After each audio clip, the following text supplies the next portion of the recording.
I'm timing turns. I don't care if it's unfair in your opinion because your spells are hard or you don't know what squares to move to. You get 1 minute to know all actions that you want to take or I skip your turn. Yeah, so like everyone else, I've decided to jump on the bandwagon of the insane and unhinged 44 rules of D&D that was posted, I think on Reddit like a week ago. The original post has been deleted at this point, but fortunately, thanks to one of the members of my party, I was actually able to get a full screen cap of everything, of all 44 rules, which is just absolutely amazing. So we're going to have some fun and we're going to go through with it. And I think this might be a hot take, but I think there's actually some element of reasonableness in here, if you can call it that, but it's buried, it's really, really buried deep. So let's have some fun. I'm timing turns. I don't care if it's unfair in your opinion because your spells are hard or you don't know what square to move to. You get 1 minute to know all the actions you want to do or I skip your turn. This is just crazy. Like, there's so many added complications that can happen, especially when you start playing it at higher levels, or if the intricacies of the encounter that you've structured or based on what other people in your group might have done, you might want to change, and you're just giving them 1 minute to know everything that they can conceivably do. Like, I'm all for, keeping things contained and, giving people prompts to help them, move along, but just skipping someone's turn because they're not ready within exactly 1 minute is, I don't even, what's the point? What are you doing? If you want harder fights, bring a second character sheet and expect to twiddle your thumbs when you die. I'm not going to baby anyone. I'm not even clear what this means. Like, is he trying to say that you need to bring 2 character sheets because you're going to be running 2 characters at the same time because the fights are so hard, but at the point that's just the same thing as a scaled down fight with 1 character? I don't really get that. Or is he saying that you need to bring backup characters, but then why are you twiddling your thumbs? I guess you were twiddling your thumbs because you had to plan 2 characters' turns within 1 minute and you forgot what you had to do. If you call me or my rules unfair, I'll get up and go home. And if you got a ride with me, you can find your own way back home and suck it up. There's not much else to say here. This is just insane and aggressively toxic behavior. There's nothing to win here. I'm going to take your character's loot away as regularly as you want it given out. Rule 3, what's rule 3? Oh, you call my rules unfair? It's gonna go home.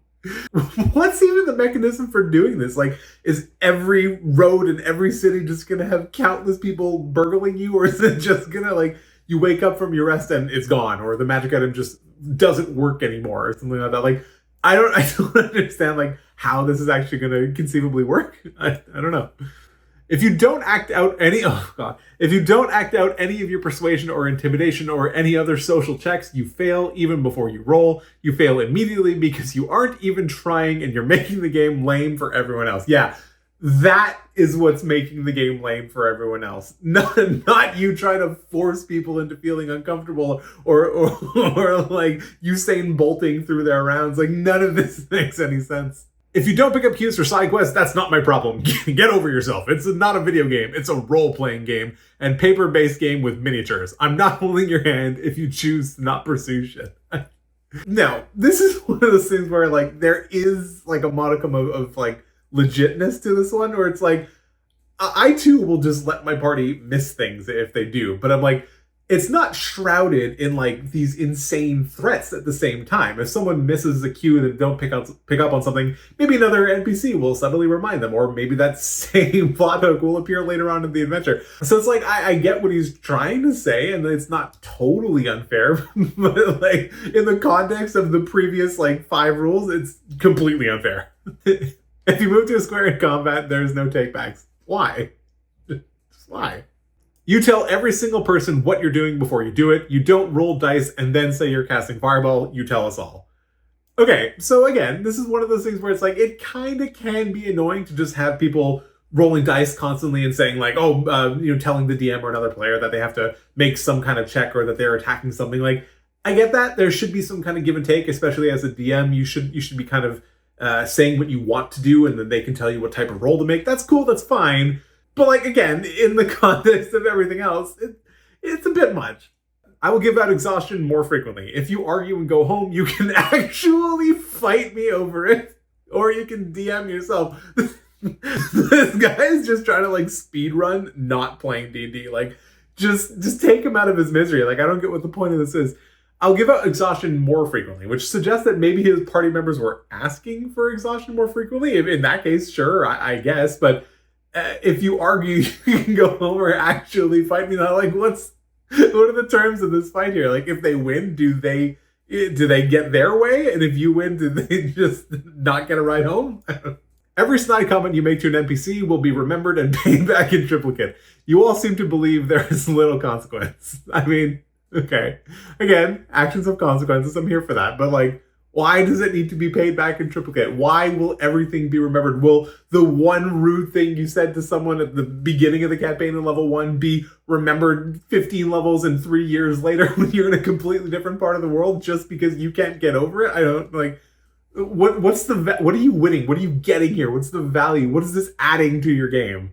You will not be given a mega dungeon every session. A temple is not the size of a small city, neither is a cave. This will happen when it's natural and organic. Go play some roguelike if you want that. So I guess, sure, it's not unfair. Not every single cave has to be some crazy, multi-level descent. This is probably the most reasonable thing on the list so far. The travel portion is done. The travel portion is done. You want to travel continents doing literally whatever and whenever you want. Go play World of Warcraft or play D&D with ChatGPT. What does he mean by the travel portion is done? Does that mean that like throughout the remainder of this campaign there will be no more travel happening in it? Like everything is just going to be instant teleportation, or like they are where the campaign ends? Because otherwise, like, what's the point? Because at that point, maybe every point of the dungeon should be the size of a small city if they're just like instantly teleporting and there's nothing else that they can realistically do there. I don't know. If you're late with no good reason, I'm going to half your character's hit points for the entire session. Why? Why? Like, who determines what's a good reason? Him? Presumably, it's going to be just this guy on his own determining what's the good reason or not. Like, if you don't show up for no good reason, that will be determined by me and me alone, and no one else gets to have a say, for fear of upsetting one another. The first time you'll find yourself losing either a whole level or up to 3 magic items that you own. The second time you do it in a row, you'll be removed from the chat and the group full stop. I have no time for people to not show up. This is insane. Like, there's just no, like, how people are going, like, there's traffic, cars exist, like, trains break down, like, there's reasons why grandma died. Like, there's reasons why you're not going to be able to make it to the game on time. And this guy is the sole arbiter of whether that's fair or not. And then he's just going to arbitrarily take away something or kill your character or something completely unhinged. Like, why? If you get too stoned or drunk to play, I will go home without a warning. Your warning is here. Okay, so like, this is probably the most legit one so far. I mean, again, given the context of everything else, it's probably still a bit much, but like, I get what he's saying. As someone that doesn't drink or smoke, it's kind of annoying to have to kind of deal with this type of thing when you're trying to actually play the game. It can be a bit frustrating. So if this hasn't been properly communicated ahead of time to your group, yeah, honestly, I don't hate this. If you get up for bong or smoke whatever breaks every 10 minutes, I will simply pack up and go home. I'm sick of waiting for every bloke to be at the table. Again, I guess this is kind of the same as the previous one. I've had a player actually who used to get up to smoke and take drinks like maybe every 15 or 20 minutes. And honestly, it was kind of annoying.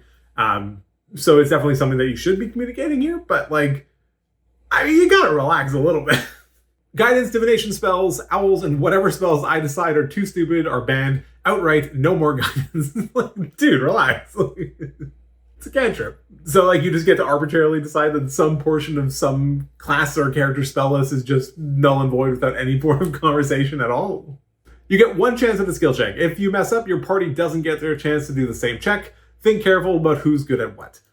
This one I'm kind of like a little bit conflicted on, because on some level, I don't really like the idea that you should always just be figuring out who's the best person at that thing to do that thing. I'm always a big fan of like the person that initiated that, or the person who's looking for it, or the person who's doing it should be the one to make the check. I don't think you should really be like fishing for who the best one is. I think it runs a little bit more organically when you just kind of do it as it comes up. But also, I don't know, disadvantage or something on the check. Like, just calm down. Discussion of metagame details in-game will result in instant damage to your character. Why? Like, I get that metagaming can be annoying and kind of frustrating, but like, you don't need to punish them in-game for a conversation that they're having outside of the game. It's completely unnecessary. Just tell them, hey, maybe we should not do that. Rules lawyering fellow players is encouraged. Actuallying me will result in me telling you to F off. This is just unreasonably toxic. There's absolutely no benefit to this at all. So you want to have an environment created at your table where the players are kind of bickering it back at each other, only having 1 minute to complete their turns during their actually, while you're just getting prepared to leave because someone won their fight against you, but they're not allowed to question any sort of rules, even if you might be wrong, because you've admitted the capability that other people can be wrong, but you can't. You're somehow infallible. No.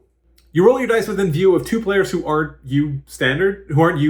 Okay. You roll them neatly and you roll them on the table. Failing to do these three things will auto-fail whatever roll you did. Arguing that you actually rolled validly when you clearly didn't is an automatic critical fail.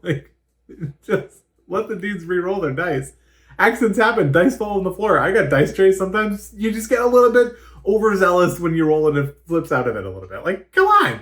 Instant death traps and mechanics are coming into place. If you call these things unfair moving forward, I will laugh at you and tell you to F off and cry some more. This is just completely unhinged and antagonistic behavior for any DM to do. Again, this guy just doesn't want to play D&D. He definitely doesn't want to DM, and I don't even think he wants to play D&D at all. Instant death traps are just not fun. Nobody enjoys instant death traps. This is just ridiculous. I will not give you random magical items, and vendors will not stock them. They are meant to be rare and hard to acquire. Sure, okay, fine. There's fair. And there's even specific rules in the DMG for low magic campaigns if that's the type of thing that you're running. But to just say that they will blanket never appear anywhere is just okay. Random encounters in the form of random dragons or strange mysterious road trader or band of goblin prostitutes isn't going to happen. Go play Baldur's Gate 3. So I mean, I don't love random encounters either. I there's a little bit more context when I do them, but we found it from one of the previous rules that there's no travel anymore, right? The travel portion is done. So I guess this wouldn't make sense anyway. So why is this even included? I don't give two F's what Reddit said about X or Y ruling. Honestly, hot take, this is probably a fair thing to say. No, but for real, if there's a common misconception that has been cleared up on Reddit in the D&D communities, there probably is some credence that you can lend to it. I actually care less about what you and your mates D&D group did. I mean, again, this kind of falls into the same category of if there's some common misconception, maybe some discussion should be had. But again, you're not allowed to actually them, so I guess there's that. Saying anything to me about other players not liking me or doing X or Y without them saying it directly to me will result in me kicking you out of the group. Don't use someone else to push your own agenda. Dude, I don't think anyone needs an agenda here. You're making it very easy for them. You're not allowed to sit down and have a 2-hour discussion about what Samson from Bandura's secondary did 3 weeks ago when you come to play. Take the 15 to 20 minutes I used to set up to review my notes and talk to each other, then sit down to play. I guess, if someone's breaking out into this long-winded conversation with another player during the session itself, that can be pretty disruptive. So I get why you'd want to do that. And actually telling them to take the first 15 to 20 minutes of the game is not unreasonable. We kind of do the same thing in my group, but we will occasionally break out into little tangents, but I'm not sending anyone home for it. Saying stuff like, guys, come on, we're not here to have fun. We're here to play D&D. This is serious business is rude and dismissive of how much work I put into this. I will simply go home if I hear this shit.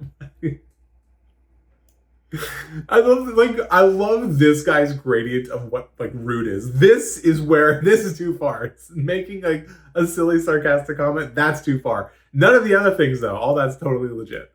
Don't order food randomly. We'll eat together at a specific time or not at all. I don't want food all over my things. I mean, sure, that's not that unhinged. No food or drinks near any of my D&D gear. If you wreck something, you can pay for it. I let one person trash my DM screen once and I never had it replaced by them. In fact, I had that person attempt to gaslight me into believing that they didn't wreck my stuff at all. I'm not stupid. You're an adult. Accept responsibility. I highly question the last sentence here. Again, this is one of those things where it's in context of everything else that's being said, this guy's insane. But also, this D&D stuff, and it's expensive. It's not cheap. I don't want someone to break and destroy my things either. So, I get it. Arguments between party members outside of roleplay will be resolved by me giving the definite ruling. If you don't like it, just go home. What if they gotta ride with you? I don't care what they did on Critical Role or what that one guy on Reddit said. If you think that it's all make-believe so you can do what you want, the world I run works on internal rulings and lore I created specifically for it. I feel like it works a lot more on these arbitrary internal rulings than anything else. Every single person in this chat is having debuffs applied to their character that should have occurred a long time ago. This will be specific to characters. Why? You're just arbitrarily, randomly debuffing people because they should have been weaker a long time ago. But like, I guess if you're taking away all the random magic items that you gave them, I don't understand. Like, again, what's the point? Like, why you're trying to play a game? Like, who wants to play this game? If you don't bring your sheet, you don't play. Okay. If you don't bring dice, borrow some. That's probably the most legit thing so far. I take everything else back. If you don't bring dice, just borrow some. This is shockingly, refreshingly fair. There's nothing wrong with that. When we play in D&D, I'm not your friend. That doesn't mean you have to treat me like an enemy during the game. It means I'm no longer being nice. I am deeply concerned if this is what this guy considers being nice. If you treat me poorly in any way, shape, or form after or during or before the game due to something that happened in the game, you're out. If you cannot separate a game from reality, I think you're a moron, and I have little time to deal with that energy. Oh my god. I don't think I've ever seen such a lack of self-awareness in my entire life, and I've worked in retail before. Like, this is wild. Like, if you think other people are morons for not being able to separate the game from reality, this entire manifesto is you not able to separate the game from reality. I can't. You will submit your spell list daily. Stop it. No, they won't. Stop it in game. Oh my god. If you do not give me a spell list in each game day, you will not be allowed to cast a single spell or cantrip in combat. I do not trust you guys to not use this against me. This doesn't make any sense. Literally, the only reason that you'd want to do this is because you want to do to them what you're scared of them doing to you. You want to see, like, oh, they're preparing this, so I'm going to make sure all my monsters have a resistance or counter spell. Or, like, there's no reason that you would do this other than because you want to somehow antagonistically play against exactly what they're doing. This is just ridiculous. If you do not mark off spell slots or say something like, I will remember what I'm at as a way to justify it, I will simply fail your spell, deal half of your health and damage, and say to you that you have no spells to cast for the rest of the day. What is with this guy and just like halving people's hit points? Like, this is not an appropriate reaction to someone just like not having a pencil or like their iPad die. Like, come on. If you break literally anything, you can buy the replacement that day or you'll not attend until you do. I mean, probably just won't come back. I think I'm okay with that. If you complain about the choice of music, I fully expect you to bring the whole playlist next session or shut up. Okay? I cannot stress enough how little I care about how you feel about my rulings from now on. This is... Yeah, nothing says, like, I want to play a collaborative game. Like, I just don't care about anything you guys say. Oh, and rule 44. I'm never just threatening you, I'm promising you. What? All right, we've read this guy's completely unhinged manifesto. I really desperately want to believe that this is just a troll post and none of it's real. But like, on the off chance that it is, dude, stop playing any game. Just stop. Your friends are going to hate you. They probably already do. And you don't even sound like you want to play this game in the first place. Nothing about this sounds fun or enjoyable in any way, in any capacity. So please do yourself and all of your friends a favor and just never play D&D again.